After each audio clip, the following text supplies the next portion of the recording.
Good morning, everybody. Greetings. Hello. Hello. Hello, It's afternoon everybody. here. So. Oh, yeah, it is. Sorry about that. I'm in California. It's good. I'm still drinking my coffee, guys. Good morning, good afternoon. We'll give everyone a couple minutes to hop into the broadcast.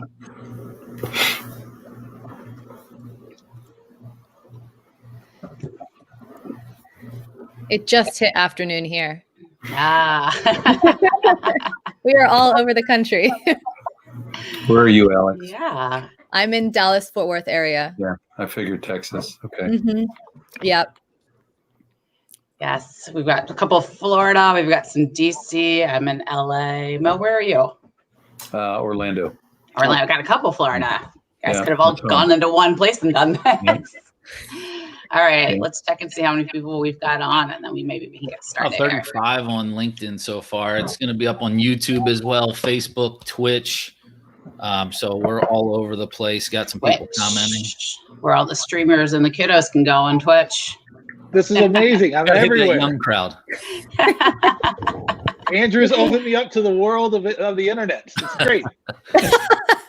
Well, if you're out there watching too, if you can comment in the section, let us know that you're here so we can get an idea of who's checking it out, and make sure you post some questions as well, because we'll make sure that we get to those at some point.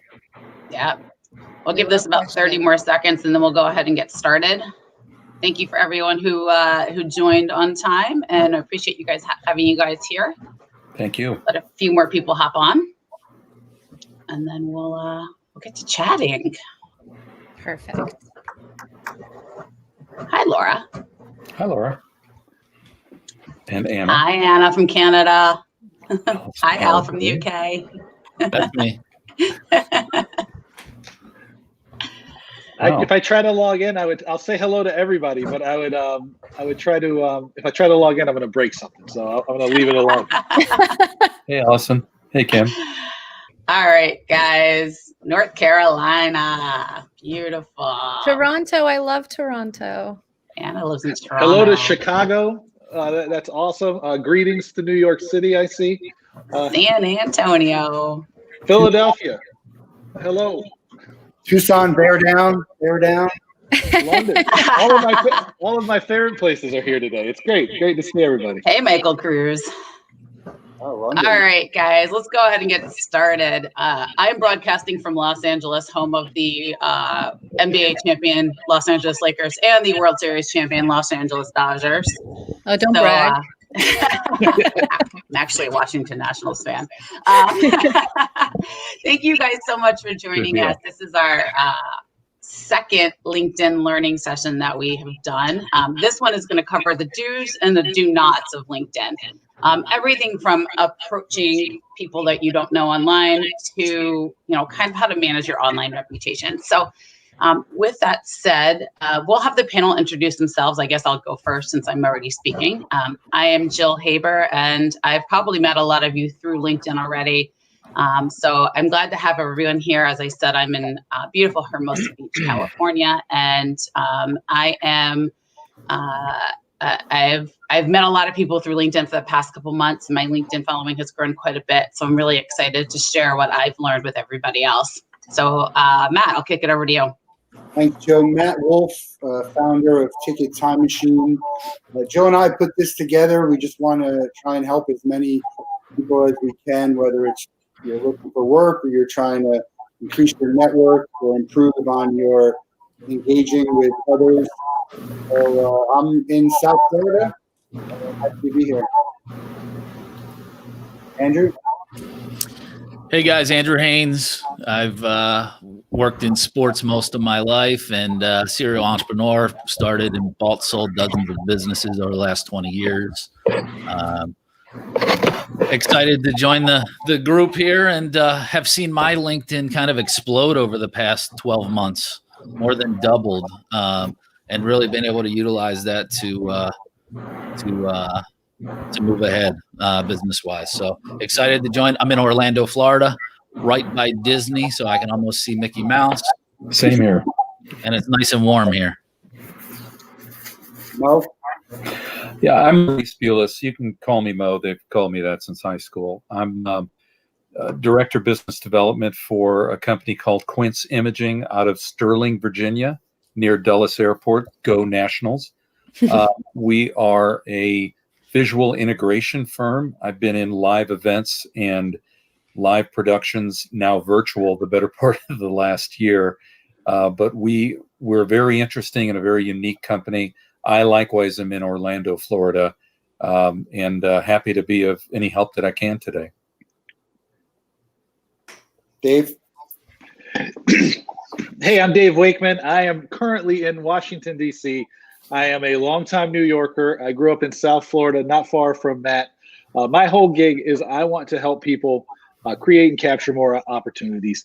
That's more important than now. I believe I talk all the time about revenue, marketing, and sales, and how those are processes. Worked with tons and tons of big companies like American Express, the Madison Square Garden, the Red Sox, the Australian Football League, the Sydney Opera House, all these places. But my biggest thing that I like to do is help make sure people can create and capture more opportunities. Because if you have the ability to market and sell effectively, you have the ability to control your career and your life. And it just gives you a lot more stability. And if you haven't noticed, it's an incredibly unstable time. And I am Alex Sinatra, and I'm an attorney and a marketer and a journalist, and I've been in sports for most of my career.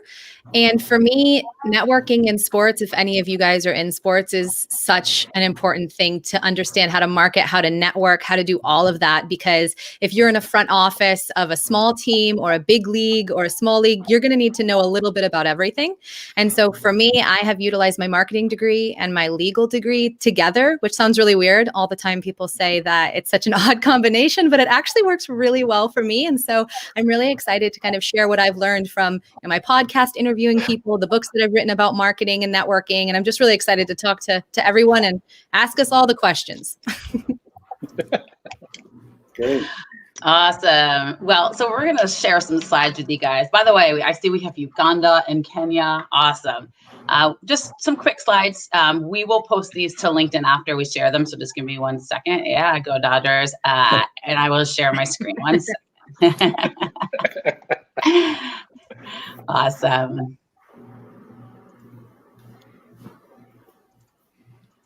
All righty. Can you guys all see my screen?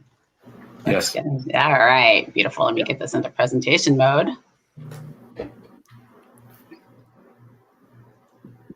All right. So here's where we're at. Do this, make your connections count, and do not count your connections. Do this, do that. And so what Matt and I and the crew here will go through is just some lessons that we've learned. And feel free to chime in at any point with comments or anything that you've learned that might differ from what we've presented. We're happy to hear any feedback. So quick agenda, we've already done the first part.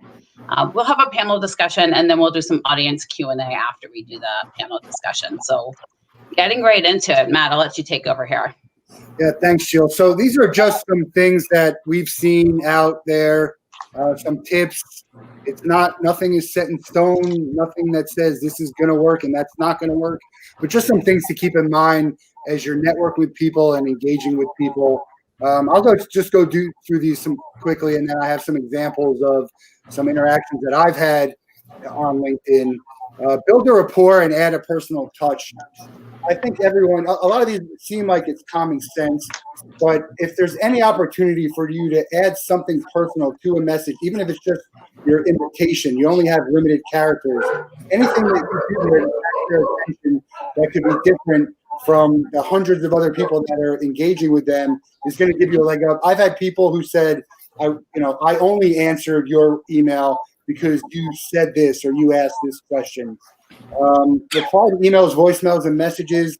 That probably seems, again, like common sense, but we're all frustrated when we send something out there and no one replies. Ghosting someone. We don't want that done to us. We shouldn't be doing it to anyone. And I say this, I reply to every single email, voicemail, text I get. I understand that's not possible for everyone. There's a lot of spam, and you'll see I engage with the people who are sending spam. But whenever you can do it, you should, because in the sales world, and I'm sure everyone else will tell you this, no answer and silence is not taken as a no. So we're going to keep going until we get some type of communication from you. That's in the sales world. Under promise, over deliver. I think that's pretty self-explanatory. A lot of people want to just say, we'll do this, this, and this. And it just comes across a lot worse if you don't. Follow up, keep the communication. I think follow up, in my opinion, and we can hear from the panel, is probably one of the top 3 most important things with regards to sale. And it's tough to know when to follow up, because you don't want to follow up too often or too much, and you don't want to not follow up enough. And then by the time you do get in touch with them, they say, oh, I wish you would have contacted me yesterday. So it's just, you kind of got to feel how the conversation's going, but make sure that you're following up. Everyone has a lot on their plate, and you're probably not going to be their priority. So if you just keep the communication going, you'll have a better chance of at least furthering the relationship. Ask questions and listen without talking. That's a common sales tactic. Let them do the talking. If you're talking too much, then you're not going to get the sale, is what they will say. Help others when you can. It's the right thing to do, but you never know when they're going to end up. So everyone here on this panel is very big in helping people on LinkedIn. And we do it because we want to help other people succeed. Obviously, we all believe it's going to come back to us. But just in general, regardless of how you're treating someone, you just never know where they're going to be. They could be at a very small company today, and they could be the CEO of a large company tomorrow. There's a lot of movement around, especially these days. So you should treat everyone the way you would like to be treated, small or big, and I think it'll come back to you. We did this in the last series. Ask for what you want, but respect their answers. So it's okay to ask for things. You have to ask. You ask for the sale, but when they say no, or they tell you, they're not interested, or to get back in touch, end of the year, don't reply to them in a week later. People aren't going to want that. And regardless if they might have been interested, that's probably going to turn them off a little bit. It's okay to say you don't know, and then you'll get back to someone. People, for some reason, don't like saying that. Just say, I don't have the answer. Let me get back to you, instead of telling something that may or may not be the truth. Be genuine, authentic. To me, this is the most important thing. People can smell this a mile away if you're not. And I have some slides to show you about that. Target your prospects. Always about targeting. This is whether you're looking for a job or you're trying to do sales. Target them, follow them, engage with them, comment on their posts, and that as they see you doing that, they're going to be more inclined to have a conversation with you when you ask for it. Take responsibilities for your mistakes. Self-explanatory here. If you did something wrong, just be accountable for it. You don't have to blame anyone else. It's okay. We all make mistakes, and I think people will understand and empathize with that. And then get out of your comfort zone. This is out of my comfort zone. I'm not big on getting behind the camera and speaking. I'm fine with talking elsewhere, but I don't like getting in front of crowds. I guess it's a little bit easier because everyone is just online and looking. But get out of your comfort zone. And I think the more you do that, you'll just add something else to your repertoire and your skill set. And that's, anything you could add to your skill set is going to help you from a job perspective or from a relationship perspective. Real quick, Matt, I just want to add, I think that's an awesome list, but I think too, people need to make sure they do a little research. Don't just go in and start blasting people, because I get messages all the time. I'm like, did you even look at my profile? I mean, if you would have spent 30 seconds looking at my profile, you would have said, okay, well, I'm involved in the exact same thing you're trying to sell me, or whatever. So I think doing some research, but that number one though is being authentic, in my opinion, and then do your research. Yeah, that's good. Good point, Andrew. Thanks. So some of the stuff we touched on and not that, but I have some examples that I'll show you about not trying to butter up with small talk. It's if you don't know someone, or even if you do know someone, it's just not very right to the point. Not throwing darts at a wall, like just saying, hey, I'm going to email 100 people the same thing and see what happens. That's not going to be the effective way. But a lot of this is all, again, as you're doing the stuff, trying away from the stuff on the way. I say don't sell what someone doesn't need just to get the sale. I think if they find out that they didn't need it or they don't like it, it's really going to hurt your chances for the future. So sell people what they need. If it's not what they need, and someone else can help them out, go ahead and referral. That will make them feel a lot more comfortable with you, and they'll come back to you when they need you. Gimmicks, some of them work to get your attention, but to have someone's attention, you need to hire away from the gimmicks, and you have to have quality content. And again, you got to be authentic. And then you get the ghosting, especially if you're really talking to someone. Like if someone's just reaching out to you out of the blue and you don't reply to them, that happens. You're probably going to get a lot of people in that all day long. But if you already had a communication with them, don't leave them hanging. First of all, it's just not the right thing to do because you don't want someone doing that to you. But again, as we said, we're not going to take silence for a no. We're just going to keep going. Now, it doesn't mean we're going to email you every day or every week, but you're still going to get the emails coming in. And I don't know about you, but I don't like to have those emails. So I'm very direct with someone saying, hey, look, I don't need anything right now.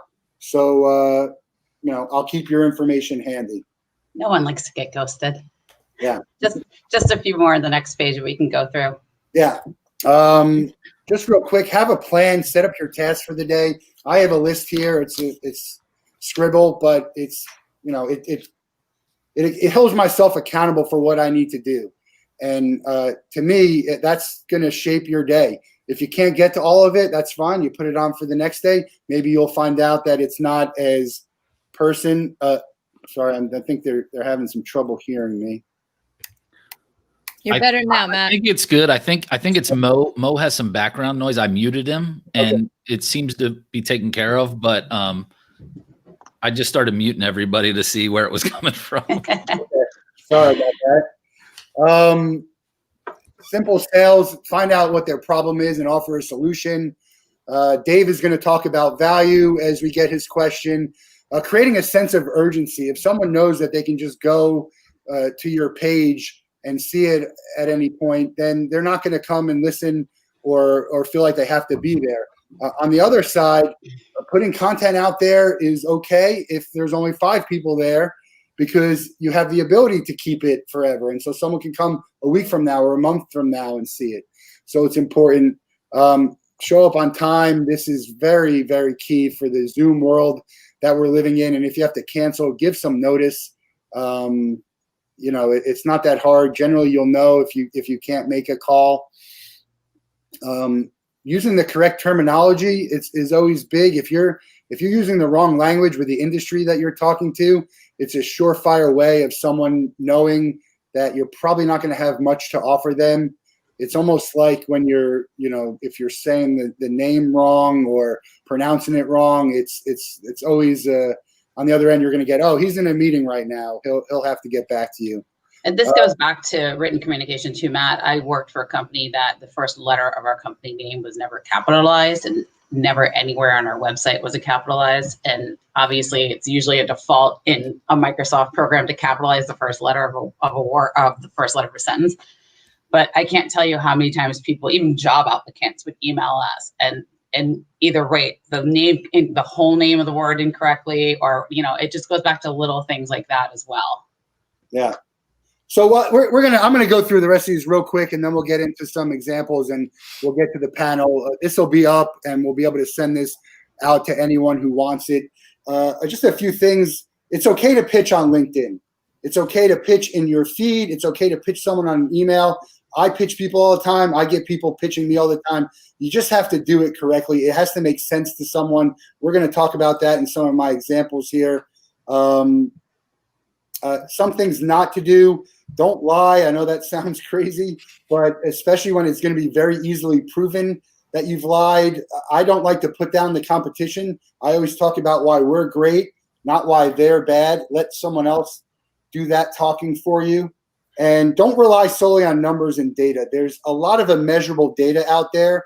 And by definition, it's immeasurable, so you can't really talk about it. But everyone is so focused on the data, you can do things and not understand exactly what you're getting or what the data says or how many people are watching. This thing, for example, you might be someone who just watches but doesn't comment. And then you tell 3 other people. And now they tell 10 other people. and then they might comment, and we might have no idea how that came back to us. So just keep doing what you're doing. Be genuine, be authentic, and everything else will take care of itself.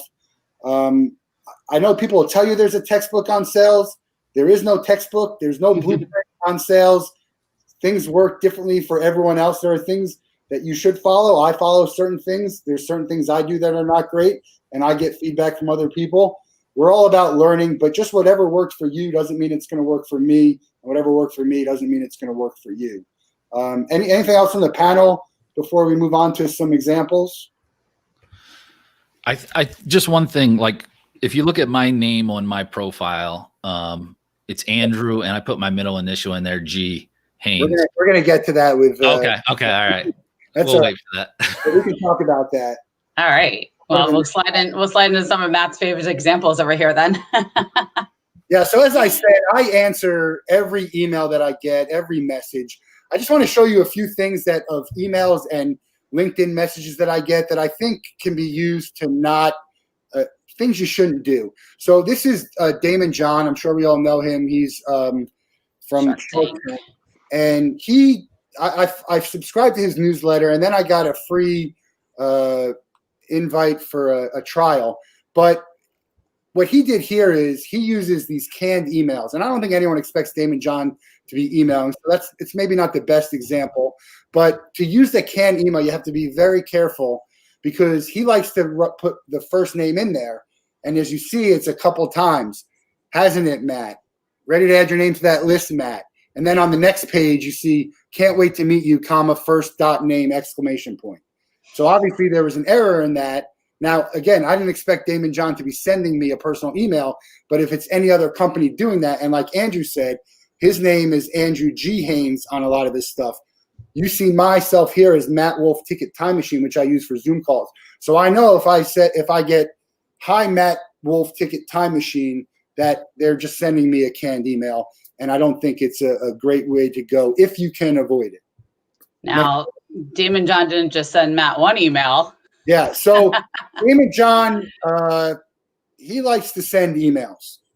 He had a free trial, and I signed up for it. I didn't get to use it, but he kept doing emails. Hey, did you check in? Don't do this. This is an excessive amount of emails for a follow-up on a free trial that I did.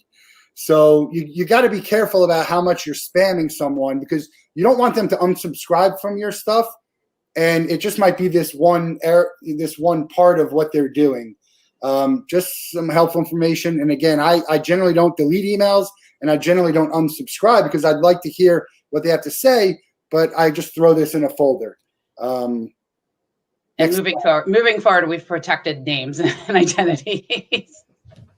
Yeah, so here is, again, I get a lot of emails with people, and this is not a great way to start. Hope you're okay with texting me.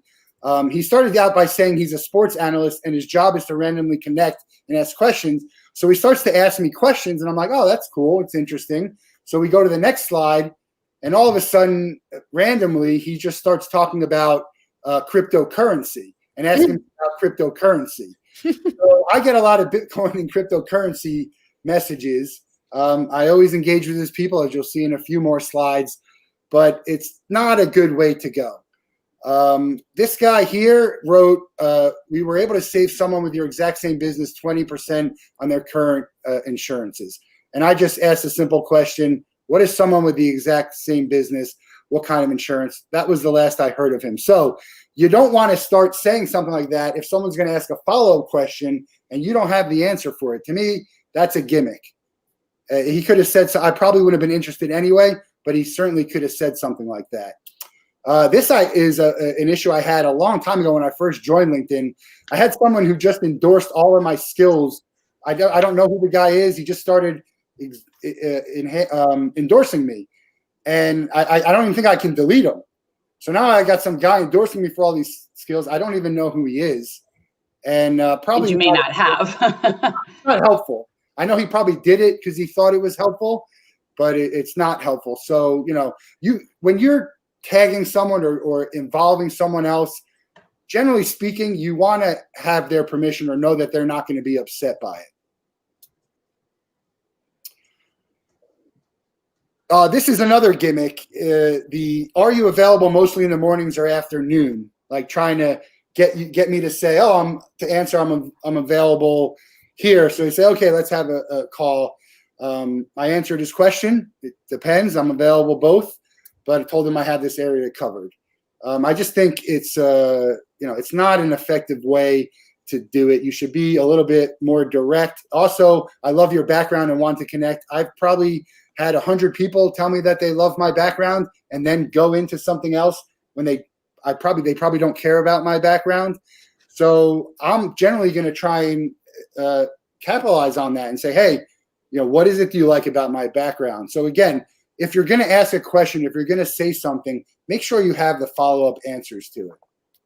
I'd like to say something about that too, Matt, because you're the exact opposite of me in terms of like you engage with everybody. You're like kind and respond to them. For me, like being a female who, I had been stalked on social media previously, like really terribly, to the point where I had to call police and like it was terrible. Across the world, I got stalked, right? It was unfortunate.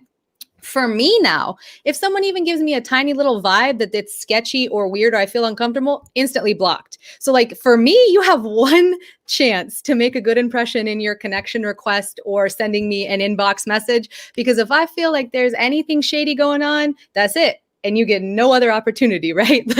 So for me, it's like you really have to, like you said, make that opportunity to connect with someone count, because you may only have one connection request, one in-mail message, and then that is it. So you do want to do the research. You want to actually know a modicum about the person's background. Because I've had people send me messages. It's like, so what do you do?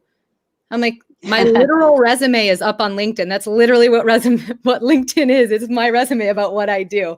So that's also extremely important, especially if you're selling products, because if you give a weird vibe to someone and they're like me, then I'm not even going to listen to any products you have, because you're already not someone I'm going to talk to going forward. Yeah. So it's so important. Great. Good So, point, Alex. So now Jill's going to go through some questions with our panel, and then we're going to take some questions from the audience. So if you want to drop some questions in the comments, we'll get to them at the end of the show. And Jill, take it away. All right, guys. Well, thank you guys for listening to that, and we will put the PDF up on our LinkedIns and into the LinkedIn event that you guys signed up through. So we have a lot of questions that our panel came up with, a couple of questions our panel came up with, and again, we encourage you guys have been giving us some really great comments and feedback. So feel free to chime in as we go, because Andrew has the ability to put your comments up as we're speaking, and we can address your comments while we're in the question. So, Dave, I think I'm going to get started with you. Dave has a really interesting background, as he talked about. And one of the things we touched on in that presentation was strategy before tactics, and how that affects your marketing effectiveness. So, Dave, what would you say if I am trying to approach someone and I am not a salesperson? So it's an interesting perspective for me, because I hear what the other people who are in sales say and do, and the people constantly trying to pitch me. Alex is sort of in the same boat. How would you tell people to align their strategy before their tactics, and what does that affect on their ultimate, end goal? First of all, we're all in sales. That's true. Doesn't matter what we're doing. We're all in sales. Now, I am a big fan of this strategy before tactics, because I was trained as a marketer, and there's a huge difference between strategy and tactics. And what the problem for a lot of people, and this is why you see so much spamming going on the internet, is because everybody just goes, I just have to go do something. It's like some of this crap that people like Gary Vee throws out there about, like, I got to put 100 pieces of content a day out there, and I always got to be crushing it. The thing is like, you got to understand what you're doing and why. Strategy's simple. It's how am I going to compete, where am I going to compete, and how am I going to win, right? So you need to know what value you're going to bring to somebody, and you need to know how you're going to differentiate yourself. To me, strategy is a really simple process, right? And especially marketing strategy. It starts with like understanding what the people you're trying to connect with need from you. What is the value you can provide them, right? Like, especially in an environment like this, people are under stress. They're concerned about, where the next opportunity might come from. They're concerned about the world that they live in. What does it look like through the people you want to serve's eyes? do a little research about what the world is that people are dealing with, right? Then understand, who are you trying to reach in the market, target those people, and create a position for yourself that is meaningful to the people you want to talk to. I mean, that's as simple as it is. Because without that, you're going to do these things that we are just talking about and moaning about, which is like spamming people, sending out hundreds of emails that have absolutely no context or meaning to people, and that are just worthless, right? They're a waste of your time. Like Alex said, she's probably going to mute you. She's probably going to block you, right? I probably should use the mute and block button a lot more liberally. I just ignore a lot of people, though, so I'm not like Matt.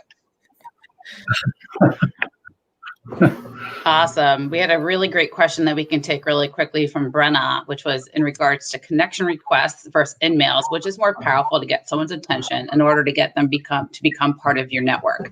I have a good answer. Yes, when you're done, Jill. Okay, I will go on this one because I have a very particular thought process on this.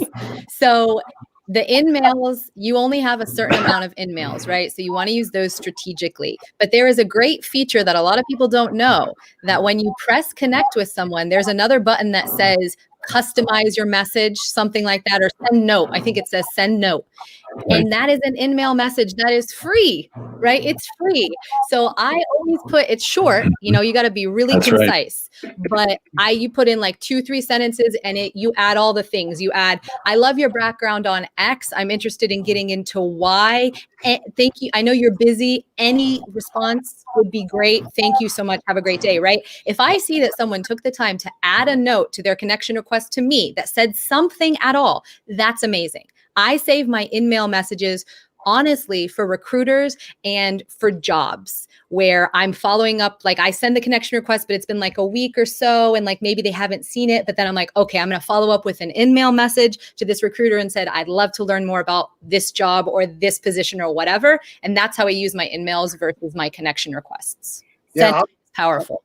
To add to that, and I touched on it, it's about not getting in, communicating too much with someone. So to Alex's point, it's great. You can add a basic email in the introduction. Now, a lot of people just click connect and they might not see it, but it appears in your inbox if they accept it. So you just want to be careful. I think you can have enough different ways to contact someone. So for instance, if you call someone, they don't answer, don't keep calling them, because in this day and age with caller ID, they know that you're calling them. If I call you and I leave a voicemail, I don't generally follow it up with an email because now I've wasted a call and an email. So maybe you leave a voicemail and then a day or two you follow up with an email. Hey, I'm following up on my call. So you don't want to send the connect and then send the email, because that's, again, it's two contacts with them, and you might have limited, as everyone knows. So definitely use the customize on the invite. And if someone wants to get back to you, they're just going to anyway. So at the end of the day, it almost doesn't matter what it is, whether it's a connection request or not. And I'll add one thing here, because Matt made a good point about the spamming of the phone calls and wasting these touches, because it's more likely than not somebody will text it or email it to me, especially if you're from a sports team that your organization's called them 35 times in 1 week. They will send me those screenshots because I have a whole list of them. And I won't name the teams here, but I know some of them are on the call. Awesome. Alex, we have a quick follow-up question for Alex you. is going to be like, who are you talking about afterwards? Alex, a quick follow-up question from Kevin for you. Kevin, I would try to say your last name, but I'm pretty sure that's not going to come out properly. So Alex mentioned that when she gets a slight red flag, she ignores. So what approach does she use herself now that her experience has been shaped by her approach? So for me, I'm always the person that is trying to serve before I sell, right? And I'm trying to actually build a relationship as opposed to getting a connection, right? And having my connections be thousands and thousands and thousands. I want a relationship. So I'm not reaching out to people that I don't have a genuine interest in getting to know about their background and seeing what I can do for them before they can do something for me. And when I set a red flag in this situation, if you are someone who isn't a male, right? If you don't subscribe to the gender type of male, then you'll know what I'm talking about, right? If you are female or if you are, anything else other than directly heterosexual male, then you'll understand what a red flag is and you won't need to worry about that. So for me, it's definitely someone who is making like comments that don't seem to have any relevance to what they're trying to talk to me about, or they're trying to sell me something with not looking at anything that I've done and saying something like, your profile is so beautiful, right? And I'm like, well, no one's going to sell me anything for my, law firm based upon how beautiful my profile picture is. So yeah, no, thank you. I know what you're trying to do, right? And I'm not going to add. Yeah, and to add on to what Alex said, to answer Kevin's question as a female, I think and even no matter what gender you subscribe to, one of the things I think that we all need to consider when we are reaching out to people on LinkedIn is where that line is drawn, right? That this isn't Tinder, as Andrew just said, this isn't a dating app, this isn't Match.com, but also from a professional standpoint, asking for a meeting before you've gotten to know the person or their business or what they do or what what problem you can solve for them is one of my sort of pet peeves of it. Ask me for 30 minutes of my time. That I don't know what you do. You don't know what I do. You don't know what problem you can address for me. So regardless of like I said, gender subscriptions, I think we all need to start with the approach of like, you need to figure out where I'm not going to walk into a shoe store and you're going to try to sell me something that isn't, that I don't need. If I don't need a pair of running shoes, I'm having back surgery in 2 months. Right. So ask me the question. So it comes down to the respect portion. Like, right. It comes down to that respect of the person's time, position, and what you're trying to get from them. Just respect that. Don't ask me for 30 minutes if you've literally never met me and you have not looked at the fact that I have, 6 jobs that I do. I don't have 30 minutes. I have 10 maybe. Speaking of which, we only have about 20 minutes left, so good segue, Alex. So we're going to go Maurice. Maurice has a really interesting product. He sells basically virtual products now, which used to be all live. Let me give you a little background. Mo and I connected through LinkedIn, and one of the reasons that we asked him to be on this panel is because Mo does something that I love, which is he constantly checks in with me, but he does it in a respectful way. He'll say, hey, Jill, how's it going? How's your job search? How's everything for you? He's never tried to sell me his product, but I know that once I do land a full-time position, I could go to Mo, and I trust him now. So that was sort of for me when I was trying to think of who we could put on this panel. It really made sense to have somebody like him on this panel because he's doing it right. At least for me, he is. So Mo sells virtual products that used to be all live. Meetings, events, conferences. This is kind of a question to the audience, but Mo, you can talk to this. Where do, with products like that aren't tangible, how does the audience feel that they want to be sold to? How do they experience that now? So Mo, I'll let you start there. Yeah, it's thanks for the kind words, Jill. That was very thoughtful of you. It's a difficult question to answer because I don't think it's a direct answer. And when I say that, our companies, the heritage of our company is live production, period. That's it. And because of the pandemic and because of things that were coming at the beginning of the year, we were the first major company to do a virtual event, the NFL draft, which was Quince Imaging. If you watch the draft, that was us doing all the technology and all the backbone. I think you have to be very, very cautious. If you're calling on the same group of folks, the same group of prospects, let's assume Fortune 500 meeting and event producers and or production people. It could be production companies. It could be marketing agencies. It could be a Jack Morton. It be BBD&O. It can be a variety of people that we call on. But I think being very sensitive to the facts that live events are not going to return anytime soon. And when they do, they will be a shell, and this is just my opinion, they will be a shell of what they once were.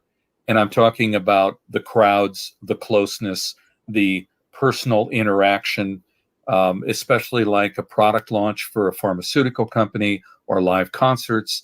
So there's going to be, virtual is here to stay. There's going to be a hybrid of some kind. And we're doing some things where we're producing virtual events from our corporate facility in Sterling, Virginia, but we have people on the ground as well at a ballroom. So hybrid events are going to happen. So I think to try and answer your question, it's difficult, but to try and answer your question, you have to meet people where they are. And I think that's true with any relationship. People do not want to be sold. And I've heard the term sales my entire career. And then all of a sudden, 15, 20 years ago, business development, biz dev became the rage. But I think, especially now, with people losing their jobs, people being furloughed, people being tentative from live events, and we can look at Orlando and Las Vegas as good examples. And I have a lot of friends in Vegas that are going through this. You need to be very sensitive to where people are. And as an example, a Fortune 500 company, they're not doing a live event even next year, but they're doing a virtual event. They're going to do something in some virtual capacity. So you need to approach them, and you need to make it clear that even though you're not doing food and hotel and all the expenses to get to the Venetian or to come here to the World Center or wherever with 500, 1,000, 5,000 people, you still have a lot of backbone expense with virtual. The technology that it takes to carry off an event for the same amount of people spread out all over the country in their homes, their private offices, whatever. Again, you meet people where they are, you understand what their needs are, and you have to be flexible. You have to adapt. And our company, I'm very proud to say, did that very early on. And we are absolutely flourishing with opportunities with events that used to be live have now morphed into a virtual. I'll give a small example. New York City, Times Square, New Year's Eve. We all know the vast people that typically you would see freezing to death, shoulder to shoulder. Times Square is going to be vacant this year. There will be literally no one there. We've been asked to do a virtual ball drop for a major Fortune company and have the reactions on a large Times Square screen. So it's not live. It never will be live. And I'm dying for the days for live to come back. That's just my background. But you have to adapt. Sorry. I was going to say one of the things too, I think from, but one of the things from what you do and this could be transferred into, sort of any industry is education, right? So you're trying to sell something that people aren't used to. Right. And that right now, I think people also have a, don't take offense by this, a bit of an aversion to, right? We don't want to be on virtual things all the time, despite being there right now. So, I think there's a huge education aspect, and I would say that for any industry, and, it sort of segues into Alex, where, small business is hurting. We all know that. And there's obviously some, advertising platforms that aren't created equally when you're in a niche market. We all know that Google AdWords works for big companies that have big budgets. We all know that, a lot of the social media platforms we see, the more money you put behind your ads, the more money, the more people you can reach and the more specific you can get. So when you're talking about a small business and things don't necessarily work for you that as the same way they work for, Domino's Pizza or whatever. I was trying to think of a big business off the top of my head. Alex, what's sort of that one area you see where there's been misconceptions, and how have, from a LinkedIn standpoint, how have you been able to overcome that? Yes. So anyone who's run a small business or has tried to do marketing on their own without a marketing background, you'll hear people say, well, just buy advertising, buy like Facebook ads, Instagram ads, just do all of that, pay for that and it'll be fine and you'll get the target that you want. And I've heard time and time again on my podcast, people who have started their small businesses saying that didn't work for me. I thought it was going to work. It didn't work. And I spent $3,000, $5,000, $10,000 on this marketing and this advertising, and it didn't work for me because they weren't going to the places that their consumers were and doing things for them for free. So someone that was on this chat is my friend Angela. And I saw her. So hi, Angela. She is an attorney and she has a fitness business as well. And so she's one of the ones that said, I spent a lot of money on this advertising and it just didn't work. And what she did instead was start a podcast, that talked about being fit to practice, right? And the podcast you can do yourself. It's free. It's like, $40 for a podcasting mic, something like that. So she started like giving content out for that and doing workouts once a week for free. And now she spent like basically no money on that. And now she has lots and lots of clients. She is, one of a LinkedIn influencer now because of all the free content she's putting out there. So for me, what I'm saying is you don't have to spend money to be able to advertise to your target market, right? You just have to figure out, number one, where are they? Number two, how can I serve them before I sell to them? Because they're gonna purchase, probably, if you have a good product, they're probably gonna purchase from you because they're like, she's been giving me all this great podcasting content and she's been giving me all these great LinkedIn posts and a free workout. I wanna do 5 workouts a week with her now. I'll pay the price. So for me, that's what I see, that small businesses sometimes make that mistake by saying, oh, I have to like spend the money to make the money. And you really don't in this day and age with everything that's free. Webinars like this, you can connect with all the people in the chat for free, and you will probably get people to purchase your services.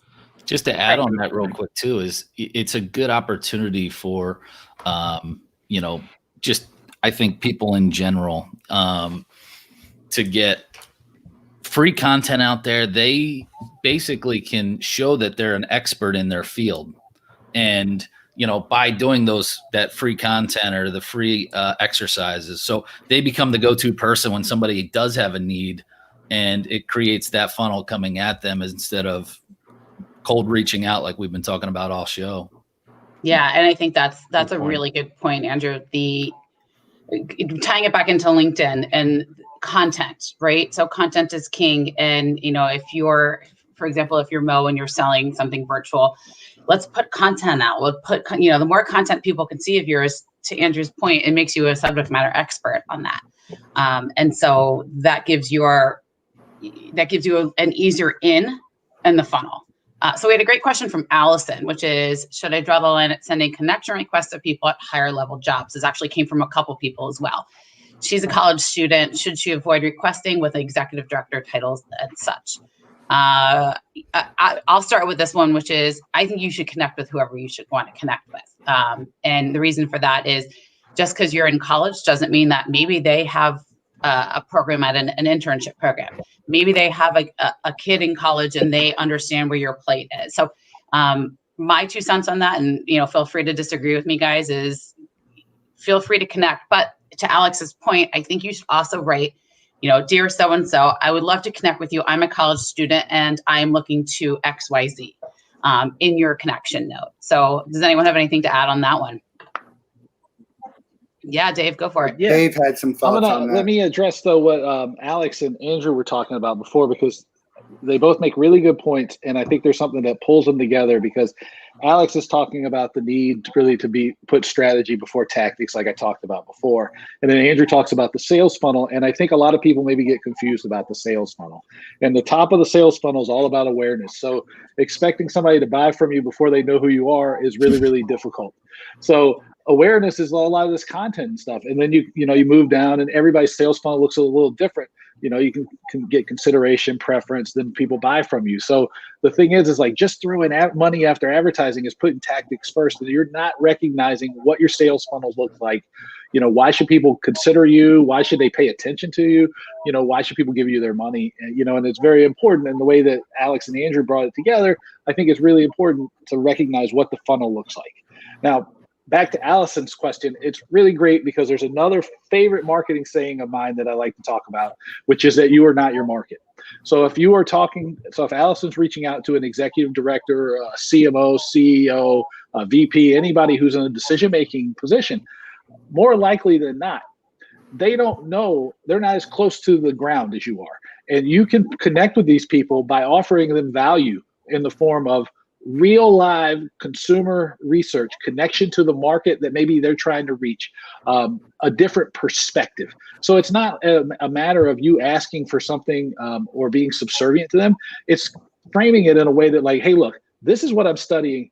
I'm a consumer of this. This is what the market looks like. Is this how you're approaching these things? Or this is what I'm seeing, or this is how I'm, how my cohort, my friends, the people I go to school with. This is how they're reacting to this. Do you even know this?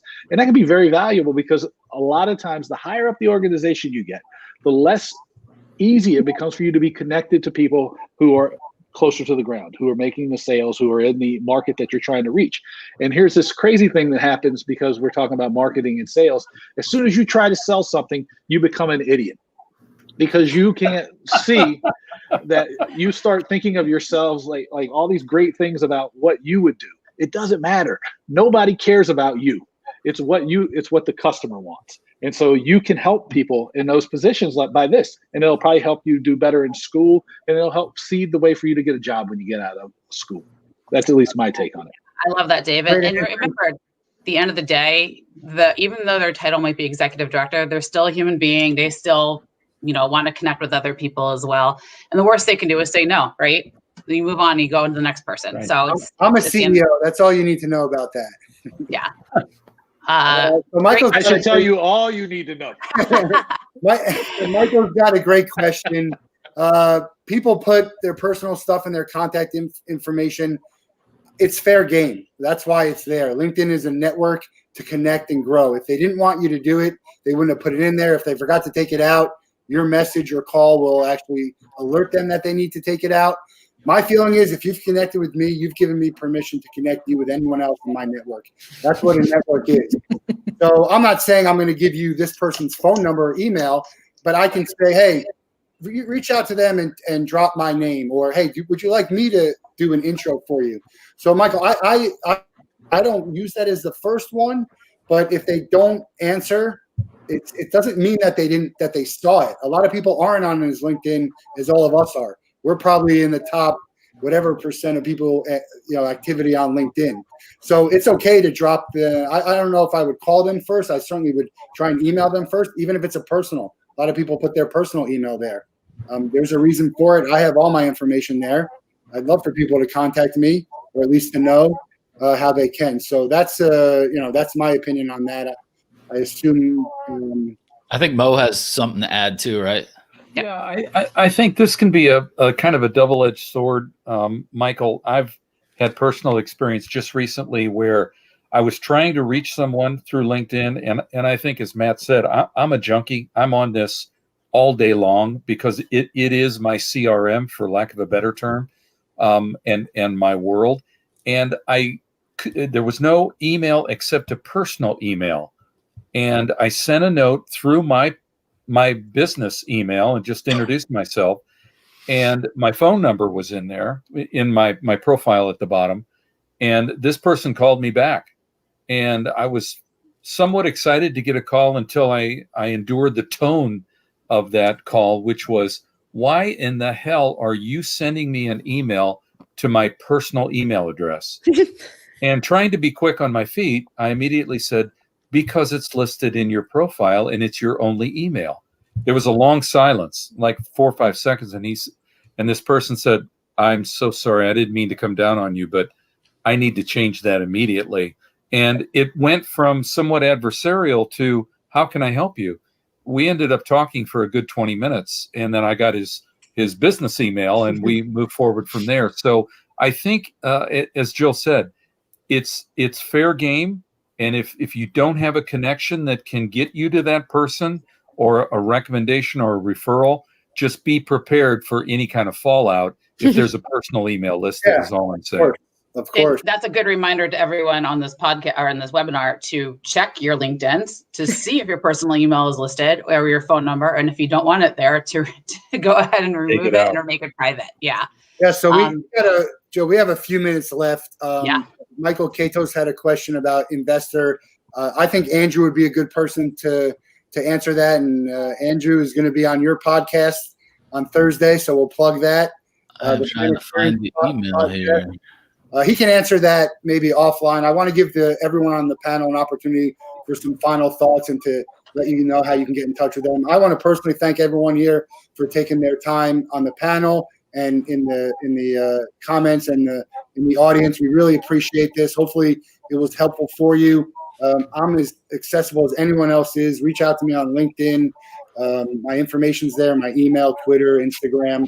Also, thanks to Andrew and the Andrew Haines Show for hosting this. Jill, my co-host here. I'm going to give everyone a few minutes for some final thoughts, and we will have another one next month as long as you guys keep tuning in and asking great questions. So some final thoughts from the panel. Let's start with Alex.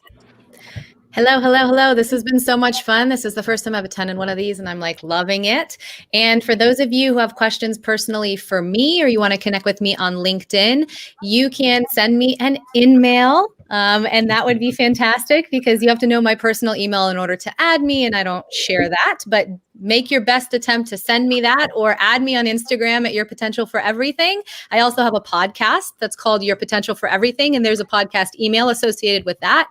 But I just want to say, if you have questions about how to market your product, reach out to us, reach out to people in your industry, reach out to people who have marketing degrees and just say, I'd love to know how you would do this.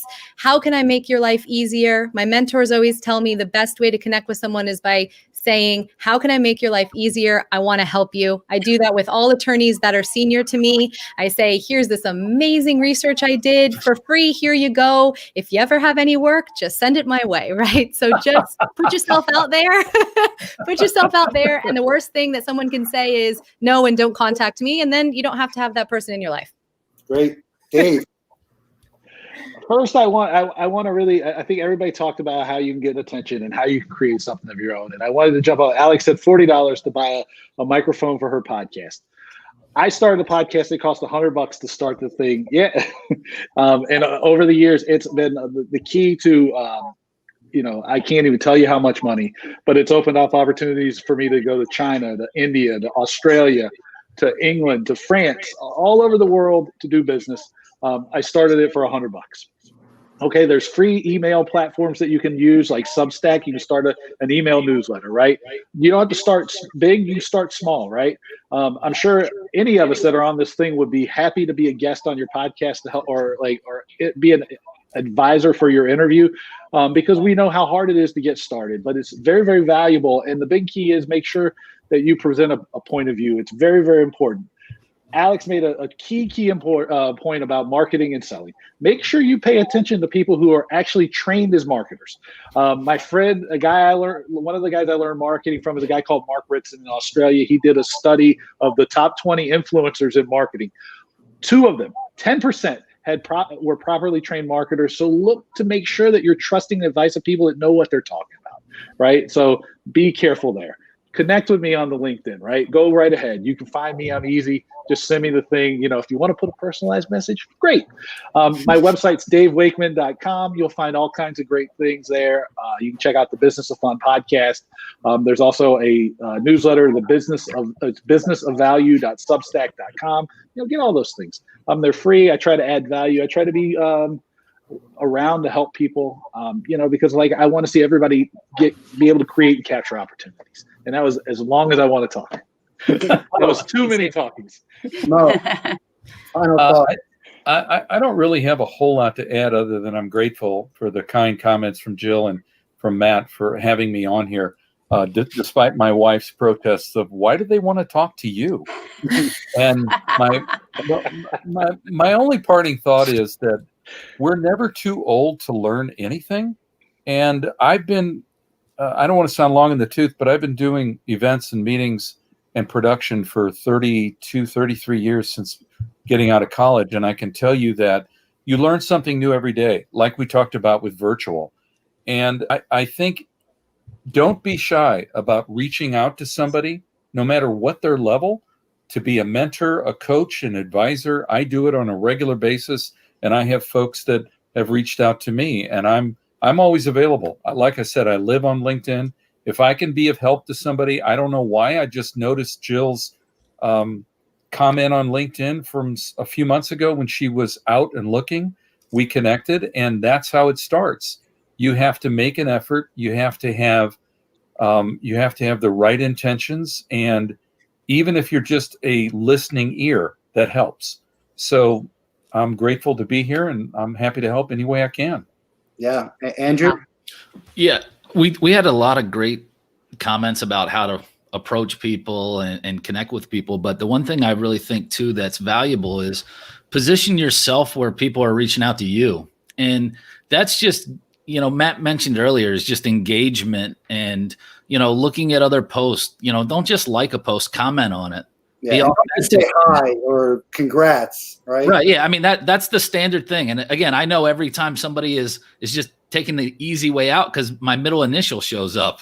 And so that's a little trick. But again, if you really engage, get involved in groups that you're interested in, there's so much. I mean, my network has doubled. I'm up to over 25,000 connections, and I'm personally connected to more people now than I was 5 years ago. And a lot of that, everybody on here, Matt and I started out, Matt sent me an email, I think, when we connected, and we got on the phone.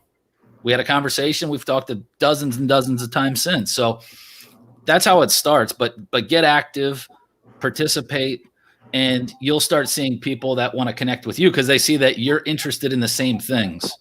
And anytime somebody reaches out to me and is like, hey, do you have 10, 15 minutes, especially somebody that is in school, somebody that's looking to learn, just showing that initiative to me, I want to make sure I spend that time to give back as much knowledge as I can because, I'm constantly learning and I still reach out to people as well for advice. So I think just stay active, though. Don't just connect with people and that's it, because that's not going to do anything for you.